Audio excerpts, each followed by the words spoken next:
এমপিদের পকেটে আর সরাসরি যাচ্ছে না কোটি কোটি টাকা। এলাকার উন্নয়ন হবে, তবে এর চাবিকাঠি থাকবে অন্য কোথাও। সহজ কথায় এটাই নতুন সিদ্ধান্ত। ব্যাপারটা বেশ ইন্টারেস্টিং। আগে নিয়ম ছিল এমপি সাহেবরা তাদের নির্বাচনী এলাকার উন্নয়নের জন্য প্রতি বছর সরকারের কাছ থেকে সরাসরি একটা বড় অঙ্কের টাকা পেতেন, যাকে আমরা থোক বরাদ্দ বলে থাকি। পতিত আওয়ামী লীগ সরকারের সবশেষ বাজেটেও প্রত্যেক এমপি তাদের সংসদীয় এলাকার অবকাঠামো উন্নয়নে বছরে ৫ কোটি টাকা করে বরাদ্দ পেয়েছিলেন। তিনটি জেলার সহ ময়মনসিংহের কিছু অঞ্চল সিটি কর্পোরেশনভুক্ত সংসদীয় আসনের ২০ জন সংসদ সদস্য ছাড়া বাকি ২৮০ জন ৫ বছরে ২৫ কোটি টাকা পান।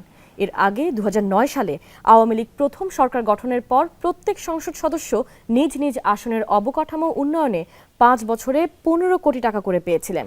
২০১৪ ও ২০১৮ সালে বরাদ্দের পরিমাণ ছিল ২০ কোটি করে।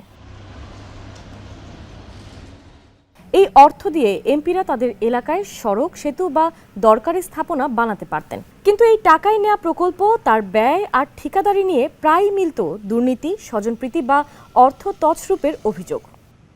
তবে এবারের অর্থবছরে খেলা ঘুরে গেছে। নতুন নিয়ম অনুযায়ী সংসদ সদস্যরা কোনো টাকা নিজের তহবিলে পাবেন না। তারা শুধু কাগজে কলমে জানাতে পারবেন এলাকার উন্নয়নে কি দরকার, ব্যাস ওইটুকুই। তাহলে টাকা নিয়ন্ত্রণ করবে কে? এখন থেকে এসব বিষয়ে তদারকি করবে খোদ প্রধানমন্ত্রীর কার্যালয়। সেখানে তৈরি হয়েছে স্পেশাল সেল, যার নাম সংসদ সদস্যের প্রতিশ্রুতি ও প্রত্যাশিত কর্মসূচি বাস্তবায়ন সেল। এর দায়িত্বে থাকবেন প্রধানমন্ত্রীর অর্থ ও পরিকল্পনা বিষয়ক উপদেষ্টা রাশেদ আল মাহমুদ তিতুমির। তার অবর্তমানে দায়িত্ব সামলাবেন প্রধানমন্ত্রীর মুখ্য সচিব। নতুন নিয়মে বরাদ্দ যেভাবে মিলবে, এমপি লিখিত প্রস্তাব দেবেন, এরপর যাচাই বাছাই করবে প্রধানমন্ত্রীর কার্যালয়ের স্পেশাল সেল। এরপর অনুমোদন পেলে তা পাঠানো হবে সংশ্লিষ্ট মন্ত্রণালয়। উদ্যোগ বাস্তবায়ন হবে মন্ত্রণালয়ের প্রকল্পের আওতায়। তবে প্রকল্প নেওয়ার আগে কিছু কঠিন পরীক্ষায় টিকতে হবে এমপিদের। যেমন ধরুন, কোনো এলাকায় যদি অন্য কর্মসূচির আওতায় একই কাজ চলতে থাকে, তাহলে সংসদ সদস্যদের প্রস্তাব গ্রহণ হবে না।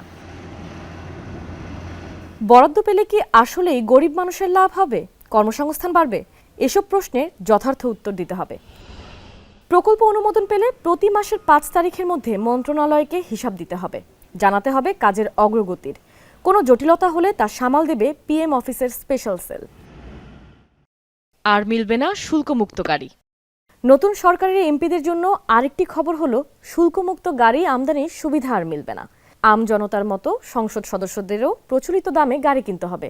এই সিদ্ধান্ত আগেই নিয়েছে বিএনপির সংসদীয় কমিটি। আগামী বাজেটে আনুষ্ঠানিকভাবে এ সুবিধা বাতিল করতে যাচ্ছে জাতীয় রাজস্ব বোর্ড। এমপিদের নেওয়া উদ্যোগে সফল হলে সেটি প্রচারে সাকসেস স্টোরি তৈরি করবে প্রধানমন্ত্রীর কার্যালয়, যেখানে প্রকল্পের প্রভাব ও জনকল্যাণের ফলাফল সহ ইতিবাচক দিকগুলো তুলে ধরা হবে।